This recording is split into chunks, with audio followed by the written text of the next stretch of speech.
Everyone told me I was safe in my own neighborhood, but that was a lie. It started on a quiet Thursday afternoon, the kind of day when you expect nothing more dramatic than the sound of sprinklers or kids riding their bikes. But when I opened my front door that day, something felt wrong.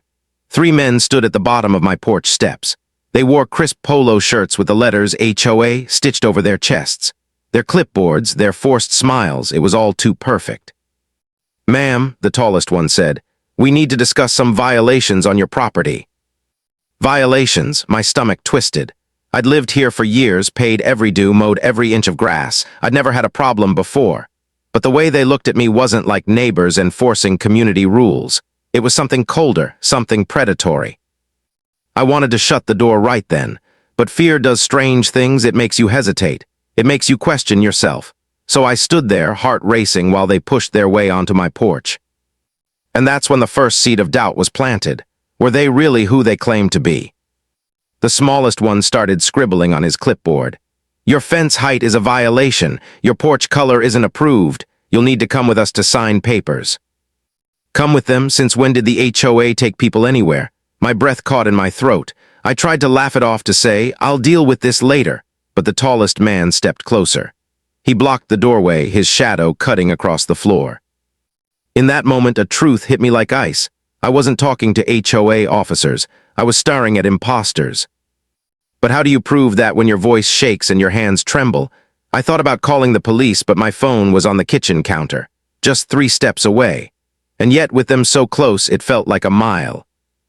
"Ma'am," the tallest one repeated, his voice harder now, "step outside." Something inside me snapped. I forced my voice to steady, even though every muscle in me screamed with terror. "I'm not going anywhere." For a second, silence. The kind of silence that presses against your ears.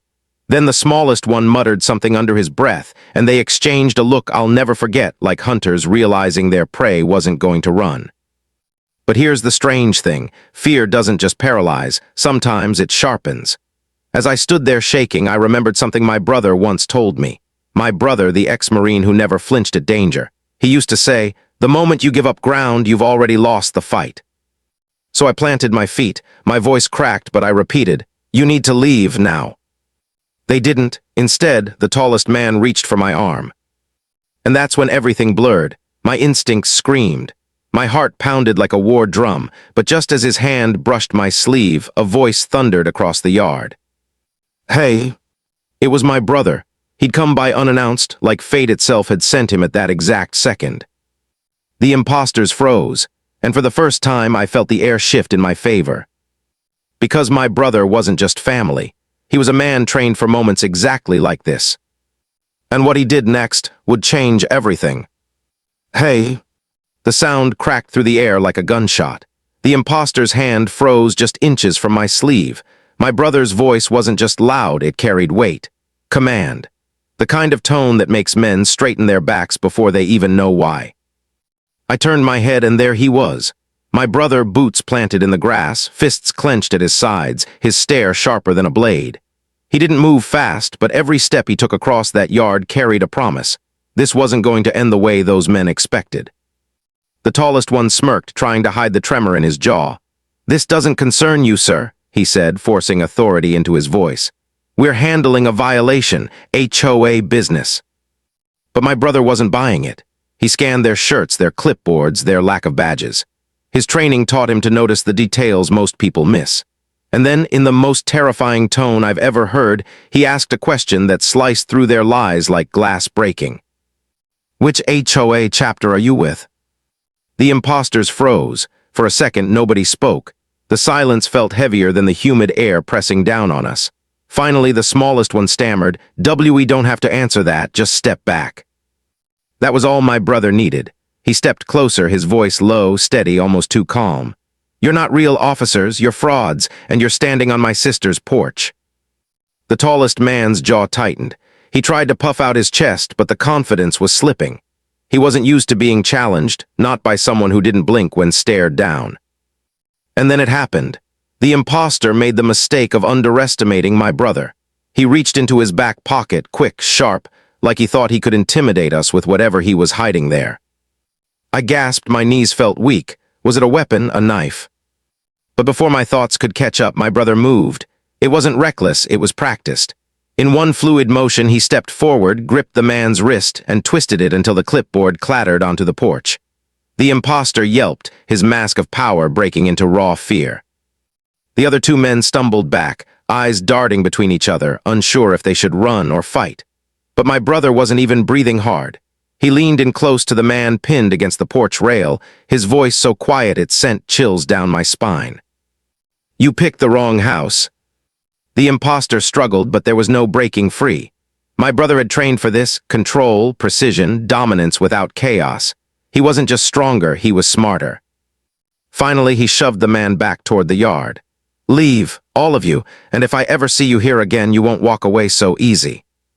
For a long moment, they didn't move. Just three men caught in the shadow of someone they couldn't break. Then slowly, like cowards realizing the hunt had turned on them, they backed away, first a step, then another, and finally they disappeared down the street. I stood there frozen, my breath shook, my knees buckled. Relief and terror tangled inside me like a knot I couldn't untangle.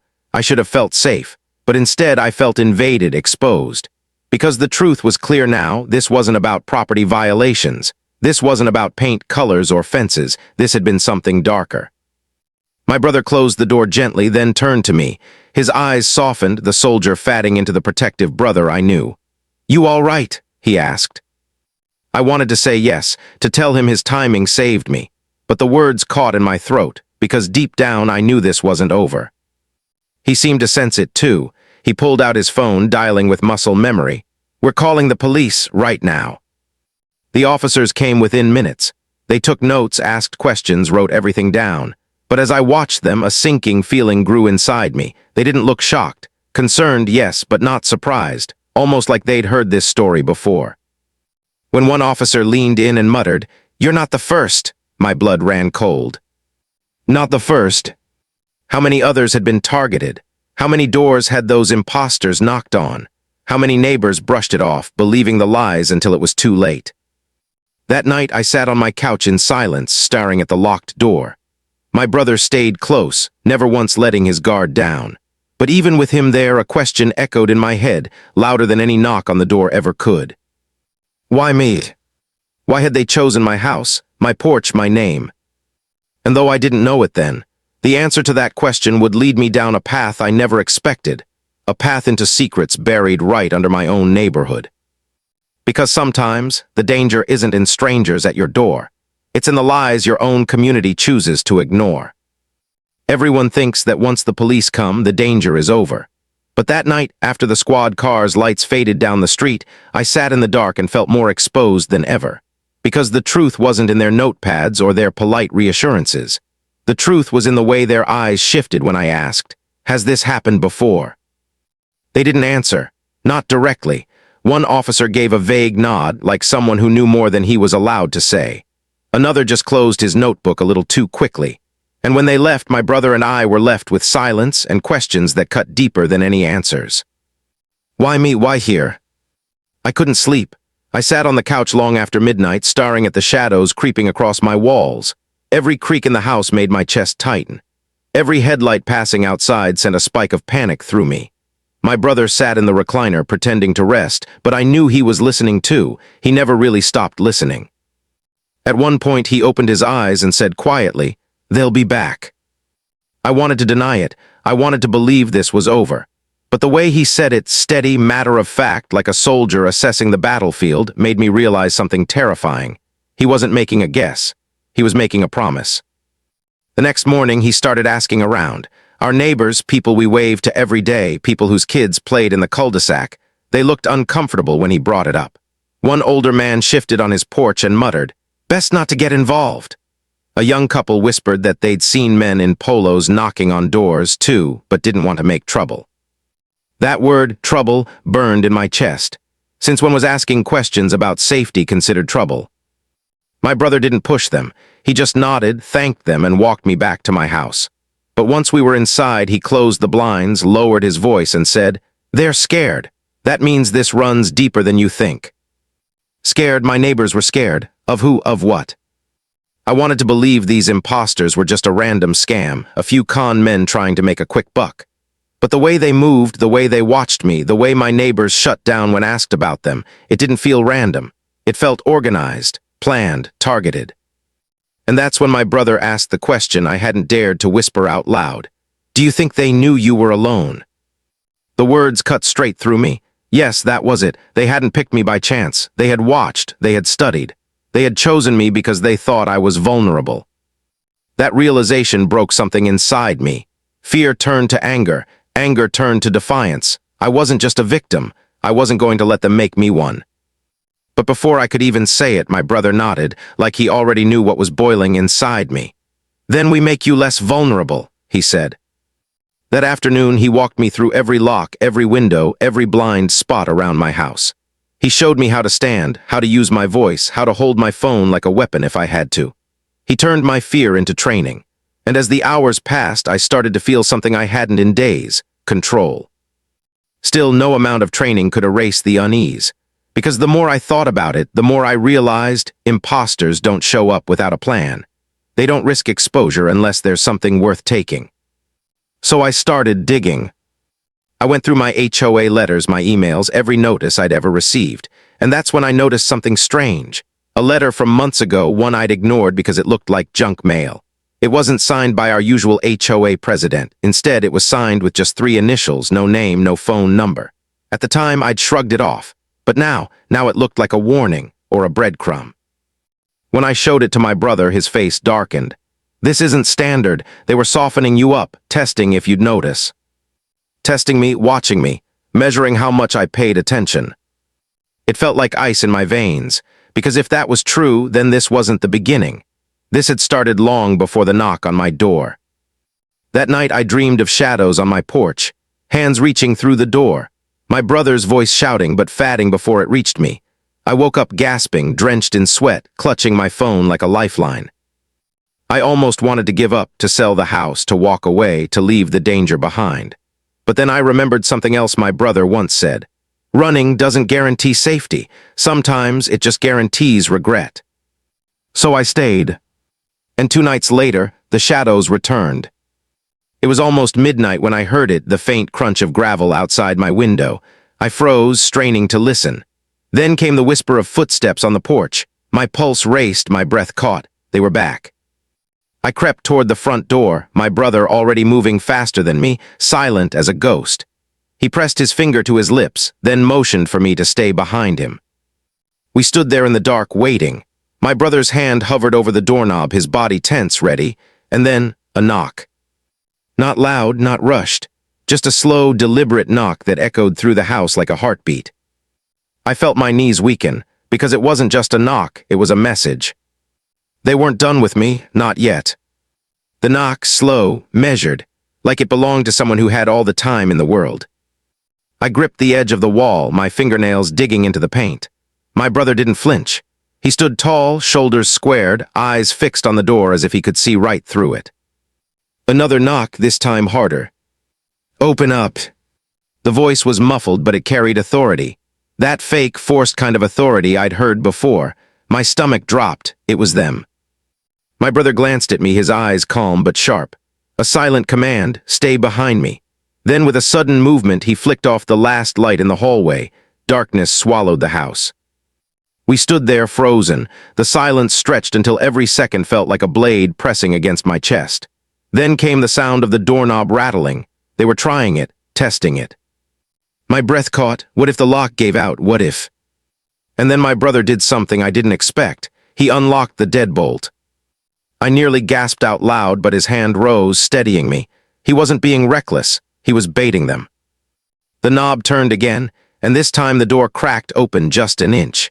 But before the imposter could push it wider, my brother yanked it open with a force that sent the man stumbling forward into the darkened living room. The imposter's eyes went wide. He hadn't expected resistance. He hadn't expected him. Wrong house, my brother said, his voice like gravel. The man's 2 shadows loomed on the porch. One of them hissed, "We said come with us." But now the tables had turned. My brother shoved the man back out the door, slamming him against the porch railing. The others lunged forward, but he was faster, sweeping the porch light on with a flick. And there it was, their faces, No more hiding in shadows, no more pretending. Their fake polo shirts clung to them with sweat. Their eyes darted, wild and cornered. And for the first time I saw it clearly, they weren't here to talk. They were here to take. My brother's voice cut the night. You try that again, and I'll make sure you regret stepping foot on this property. The tallest one sneered, trying to hold on to some scrap of power. You don't understand who you're dealing with. But my brother didn't blink, neither do you. It was a standoff, 3 against 1, and yet they hesitated, because it wasn't just muscle they were up against, it was someone who'd been trained to stand unshaken in chaos. Finally, the imposters backed off, retreating down the steps with muttered curses. But before they disappeared into the night, the smallest one turned his head and said something that made my blood run cold. This isn't over, she's on the list. The list. The words hung in the air long after they were gone. I locked the door again, my hands trembling so badly I could barely fit the key in place. What did he mean? What list? My brother didn't answer right away. He paced the room, his jaw clenched, his eyes scanning every corner like he was memorizing the battlefield. Finally, he stopped, turned to me and said, "That's what we're going to find out." That night, neither of us slept.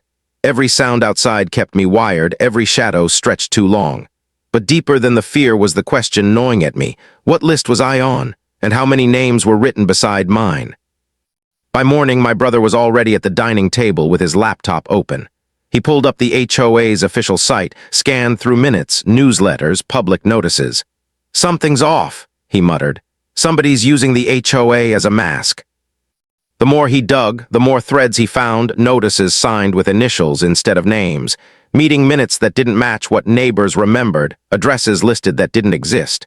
It wasn't sloppiness. It was intentional. Meanwhile, I tried to talk to neighbors again. Some looked away.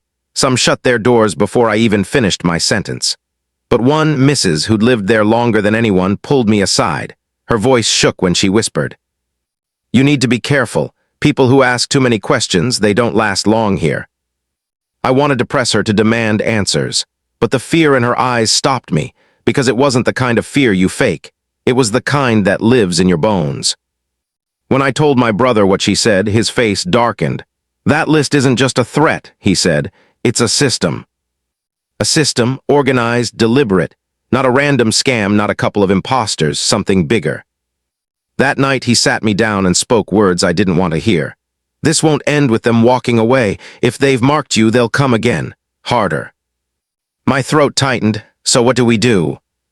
He looked at me, steady, unshaken, the same brother who'd once carried me on his shoulders when storms scared me as a kid. And he said, "We stop waiting for them to show up. We go after them first." I stared at him, terrified and relieved all at once. Because in that moment I realized 2 things. The fight wasn't over, and I wasn't fighting it alone. But as I nodded, trying to summon the courage, I couldn't shake the question burning in my chest. How do you fight something you can't even see? Everyone thinks courage feels like fire, like adrenaline. But the truth?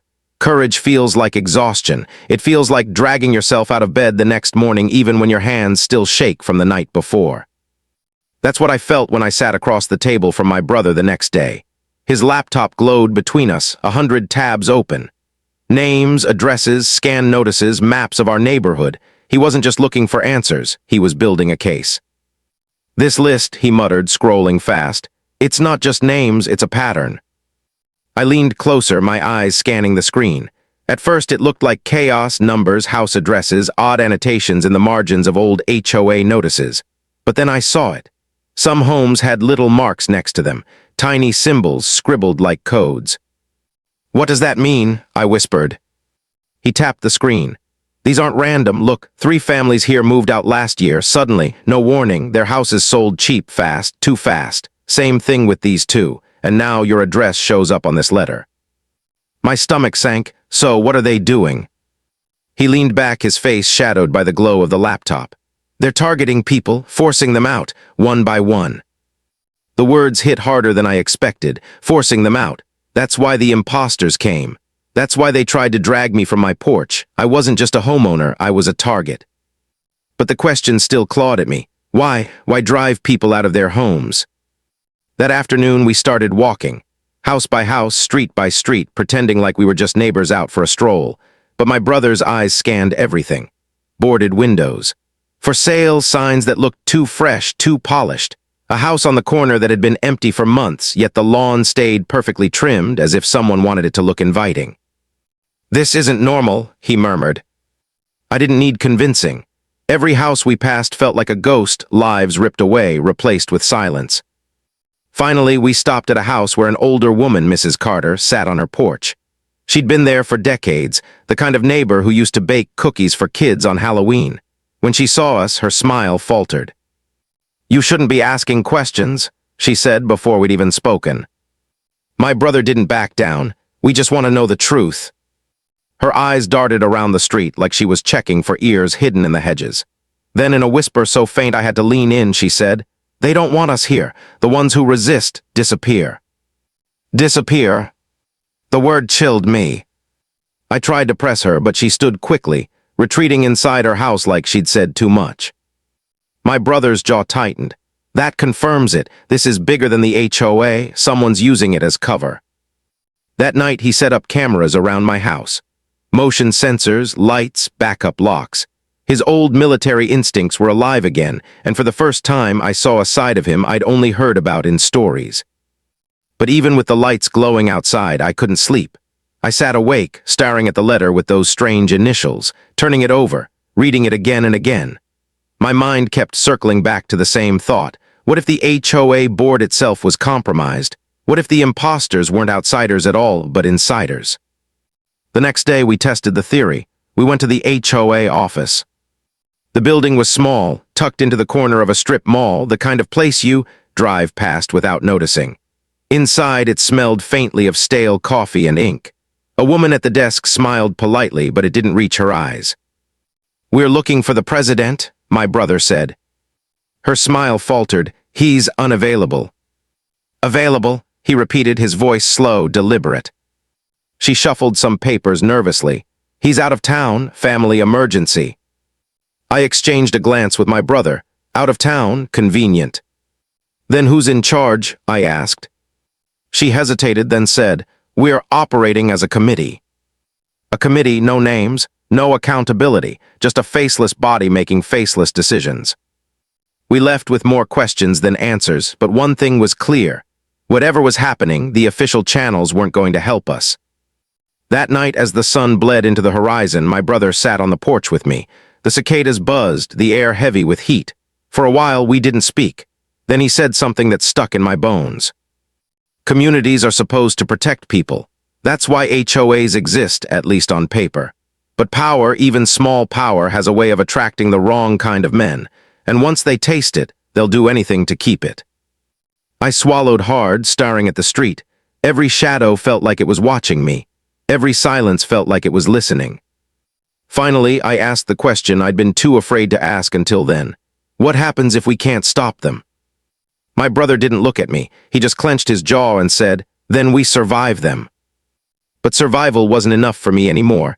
I didn't just want to survive. I wanted answers. I wanted the truth. And when I closed my eyes that night, I knew one thing for certain. If I was on their list, then I was going to find out who wrote it and why. Because sometimes, the only way to break fear is to follow it straight into the dark.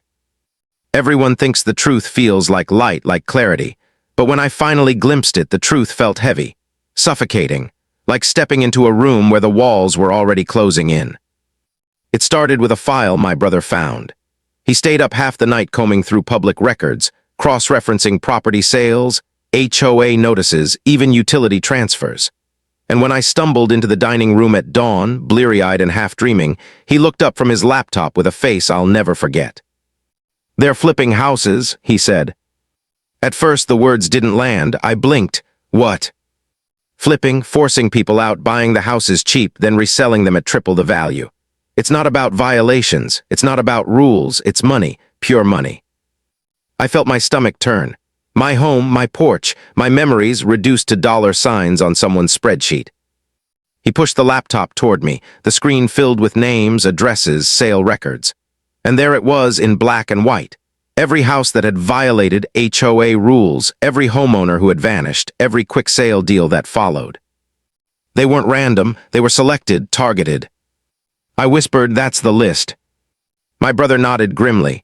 They pick people they think won't fight back. Singles, widows, the elderly, anyone who looks vulnerable. The thought made my hands shake. I wasn't just unlucky, I was profiled, chosen because they thought I was weak. But then another thought hit me, even worse than the first. If they were willing to pose as officers to grab me from my own porch, what happened to the people who didn't resist? The silence that followed was answer enough. That evening, my brother made a decision. We can't just sit here waiting for them, we need to get ahead of them. How? I asked, my voice barely holding steady. He leaned in, his eyes steady, determined. We find out who's running this, we take the list out of their hands. The plan sounded impossible, but then again, everything about the last week had felt impossible. We started with the HOA meetings.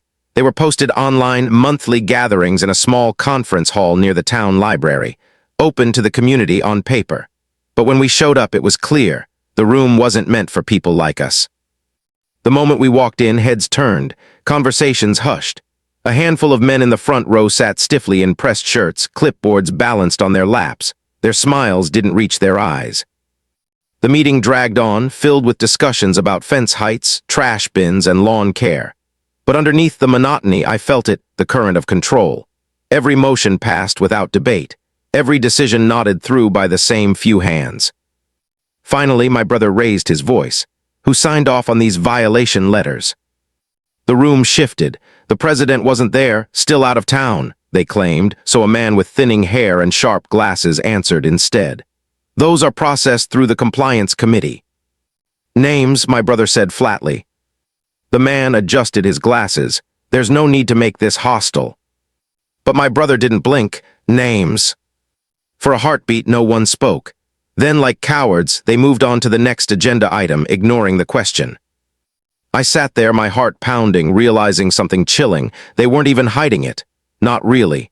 Because they didn't think anyone had the strength to fight them. Afterward, as we left the hall, I felt the weight of eyes on me. 3 men lingered by the exit, watching, their gazes sharp, calculating. They didn't speak. They didn't have to. The message was clear, we'd crossed a line. That night back at home, fear crept in again. But mixed with it was something stronger, anger, righteous, unshakable anger. Why don't people stop them? I asked, packing the living room. Why doesn't anyone fight back? My brother sighed. Because most people don't have someone standing beside them. Alone, it's easier to give in, to move, to vanish. I thought of Mrs. Carter, of the whispers, of the houses with lights that never came back on. My chest tightened. But then he looked at me with that steady calm I'd relied on since childhood. You're not alone, not this time. The words lit something inside me, a spark, a defiance that pushed back against the shadows pressing in. And that's when we decided, we weren't just going to defend ourselves, we were going to expose them. We gathered evidence, copies of the strange notices, photos of the empty houses, names of families who had left too fast, too suddenly. My brother spoke with a lawyer he trusted, someone who owed him a favor from his Marine days. Quietly, carefully, we started building a case. But the closer we got to the truth, the louder the threats became. One night I found a note stuffed under my door. No words, just a crude drawing of a house in flames. Another night we heard tires screech outside, and when we checked, someone had slashed the tires on my car. Fear twisted inside me, clawing, relentless. But each time my brother's steady presence anchored me. He taped the note to the wall like a trophy, saying, "Good. Means we're getting close." Still, I couldn't shake the weight of what was coming. Because every move we made, every question we asked, was bringing us closer to a confrontation I wasn't sure we'd survive. And as I lay awake that night, staring at the ceiling, one thought burned through the fear. They wanted me to disappear, but instead, I was about to drag their whole scheme into the light. Even if it meant risking everything. Everyone thinks the breaking point is loud. Explosions, screaming, sirens, but mine came in silence, a silence so heavy it pressed against my chest like a weight I couldn't shake. It was just after midnight when I woke to the sound of glass breaking. Not a small crack, not the kind of sound you mistake for a branch falling. This was sharp, deliberate, a window. My brother was already moving. I sat up, my heart pounding, while he grabbed the bat he'd set against the wall days ago. He didn't look panicked. He didn't even look surprised. Just focused. "They're here," he whispered. Every nerve in my body went electric. I crept to the hallway, my hands trembling as shadows flickered across the living room. Two figures slipped through the broken window, their movements fast, practiced. The imposters. For a moment I couldn't breathe. They were in my house, not on the porch, not at the door. Inside. My brother didn't hesitate. He stepped into the living room, his voice thunderous. "You picked the wrong night." The men froze, but only for a second. One lunged forward, something glinting in his hand. My stomach lurched, a knife. But my brother moved like water, sidestepping, grabbing the man's wrist, twisting until the knife clattered across the floor.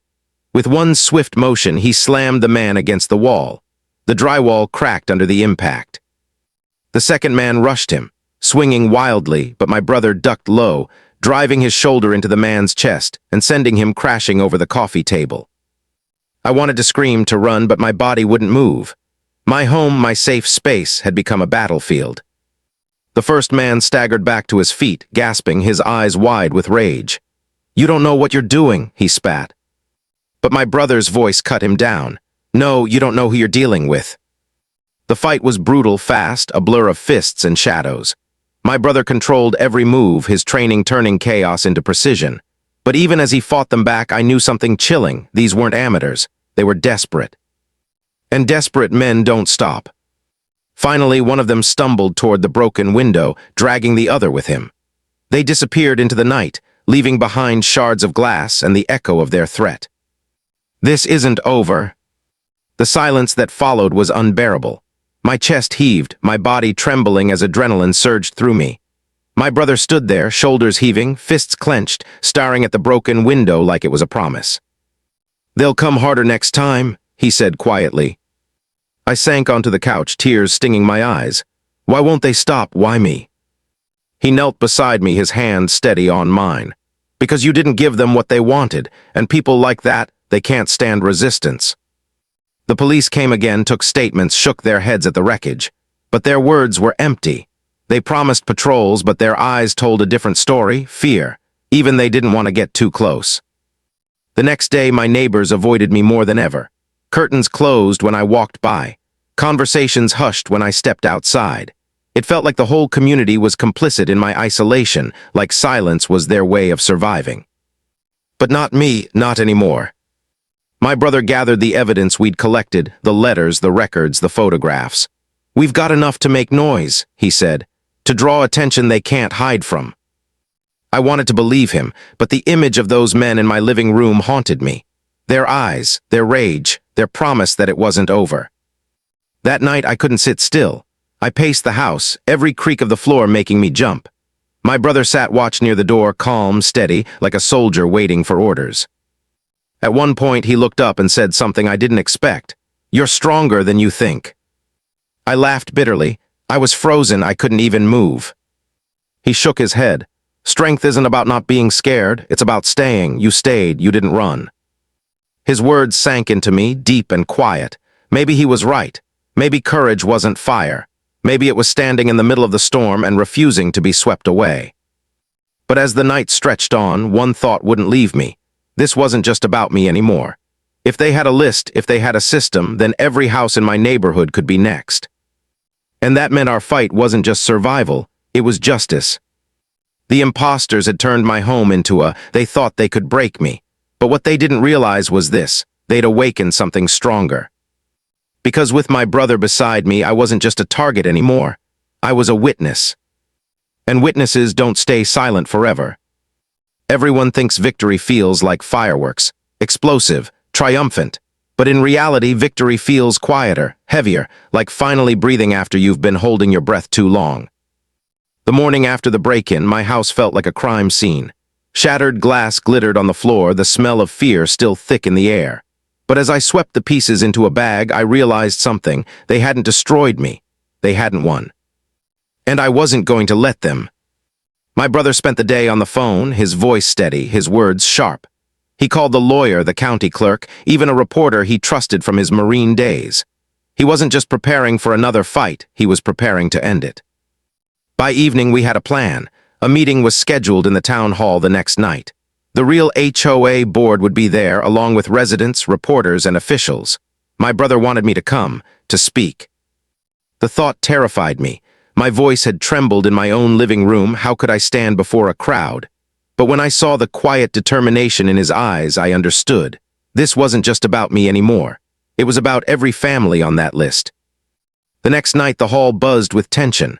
Rows of folding chairs filled with neighbors, their whispers sharp, anxious. Some glanced at me with pity. Others avoided my eyes entirely. But I walked to the front, my brother at my side, my hands trembling but steady enough to hold the folder of evidence we'd gathered. The meeting began like every other, discussions about lawn care, paint colors, budget allocations. But then my brother stood. His voice cut through the monotony like thunder. We need to address something more important, something dangerous. The room shifted. The men in crisp shirts, the ones who'd controlled every motion, straightened in their chairs. He held up the folder. This community is being targeted. People are being forced out of their homes under false pretenses, fraudulent notices, imposters posing as officers, families disappearing. Gasps rippled through the crowd. He turned to me, his eyes steady. Tell them. My heart pounded so hard it felt like it might burst, but I rose. My voice cracked at first, but I kept going. They came to my door, they tried to take me, they broke into my home, and they told me I was on a list. The whispers swelled into shouts, questions, disbelief, anger. And that's when I laid the papers on the table, the letters, the sale records, the photos of empty houses. Piece by piece, the scheme unfolded before everyone's eyes. This isn't about rules, my brother said. It's about money. They're forcing people out, flipping houses and lining their pockets, and they're using the HOA as their mask. The room erupted. Some shouted in rage, others sat frozen, faces pale. One man in the front row stood suddenly, his face red, his voice shaking. This is slander, you can't prove any of this. But my brother didn't flinch. He pointed at him calmly. Then explain why your signature is on half these notices. The man stammered, eyes darting, sweat beading on his forehead. The room turned on him, whispers becoming accusations. And in that moment the cracked. Because the truth was out. Officials stepped forward, reporters scribbled furiously, neighbors demanded answers. And the men who had once held power in silence suddenly found themselves drowning in noise they couldn't control. The imposters who had haunted my porch, my yard, my living room, their scheme was shattered. By the end of the night, promises were made, investigations opened, names taken. For the first time in weeks, I felt the weight on my chest begin to lift. But victory didn't feel like celebration. It felt like collapse. When I walked out of that hall, my knees nearly buckled. My brother caught me, steadying me with the same strength he'd carried all along. You did it, he said quietly. No, I whispered, we did it. The days that followed blurred. Investigators came. Neighbors who had once shut their doors now knocked on mine, offering thanks, apologies, even casseroles. The silence that had suffocated the neighborhood cracked open into conversation. But at night when the house was still, I still heard echoes. The knock on the door, the rattle of the knob, the crash of glass. Fear doesn't vanish overnight, it lingers. One evening, sitting on the porch with my brother, I asked, "Do you think it's really over?" He leaned back, eyes on the fading sunset. Schemes like this, they don't end easy, but the difference now is everyone sees it, and once people see the truth, it's harder for shadows to hide. I let his words settle, and for the first time I felt something I hadn't in weeks. Not fear, not anger, but pride. Because I hadn't disappeared. I hadn't been erased like the others. I had stood, trembling but unbroken, and dragged the darkness into the light. And maybe that's what survival really means. Not just living through the storm, but refusing to let it silence you. Sometimes the strongest people aren't the ones who fight without fear. They're the ones who fight while trembling, who speak while their voices shake, who stay even when running feels easier. I stayed. And with my brother beside me, I didn't just save my home. I saved the truth. And in a world where lies hide in uniforms and clipboards, maybe that's the bravest thing you can do.